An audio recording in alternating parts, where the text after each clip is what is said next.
Manusia nanti ketika mereka dihisap oleh Allah itu dibagi menjadi dua, ahlul afiyah, ahlul musibah.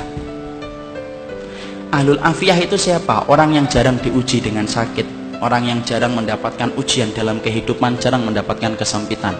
Namanya apa? Ahlul afiyah. Ada yang kedua, ahlul musibah. Ahlul musibah itu siapa? Orang yang hidupnya banyak sakitnya, banyak ujiannya, kesempitannya, kesulitannya. Ketika mereka dihisap oleh Allah Subhanahu wa taala, Allah kemudian menyampaikan bagi dua, ahlul afiyah dengan ahlul musibah. Kemudian Allah berfirman, hisap itu ahlul afiyah, ahlul musibah dulu. Ahlul musibah kemudian dihisap oleh Allah terlebih dulu. Para malaikat menghitung satu persatu perbuatannya dan menghitung bagaimana ujian yang dia rasakan dalam hidup ketika bersabar. Kemudian para malaikat setelah mendapati semuanya selesai, mereka lapor sama Allah, ya Allah, ahlul musibah tidak tersisa dari dosanya kecuali sedikit, dan mereka mendapatkan pahala yang besar karena mereka bersabar atas segala musibah yang kau berikan dalam kehidupan di dunia. Allah kemudian berfirman, u'tuhum salasan, kasih mereka tiga perkara, khairan, manzilah, dan afiyah. Khairan, beri mereka kebaikan. Kebaikan kalau di akhirat apa? Surga. Beri mereka yang kedua, manzilah. Manzilah itu apa? Tempat yang paling tinggi di surga. Tempat itu tidak bisa diperoleh dengan sholat, tempat itu tidak bisa diperoleh dengan sedekah, tempat itu tidak bisa diperoleh dengan haji dan umrah. Tempat itu hanya bisa diperoleh bagi orang yang mereka diuji oleh Allah dalam hidupnya dan dia bersabar.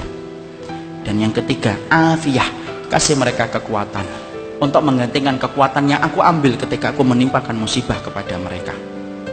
Maka ketika mereka dinaikkan ke tempat yang tinggi, ahlul afiyah, sebelum dihisap mereka mendongakkan kepala begini, saking tingginya mereka.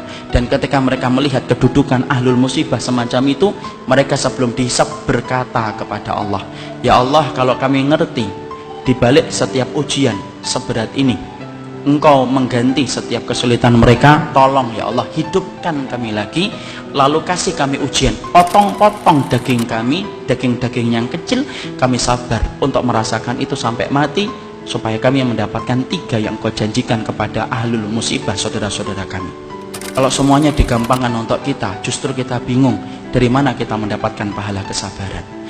Kadang-kadang taubat belum tentu nasuha, kadang-kadang istighfar belum tentu khusyuk ketika kita istighfar. Tapi ketika antum diuji oleh Allah, kamu sabar saja, maka setiap harinya berguguran dosa-dosa kamu tanpa kamu meminta sama Allah. Orang yang hari ini diberikan ujian, sabar, moga-moga menjadi ahlul musibah, tapi kelak akan mendapatkan pahala terbaik di sisi Allah. Satu saja, ridho terhadap takdir, dan jangan sedikit pun menggugat takdir yang diberikan oleh Allah.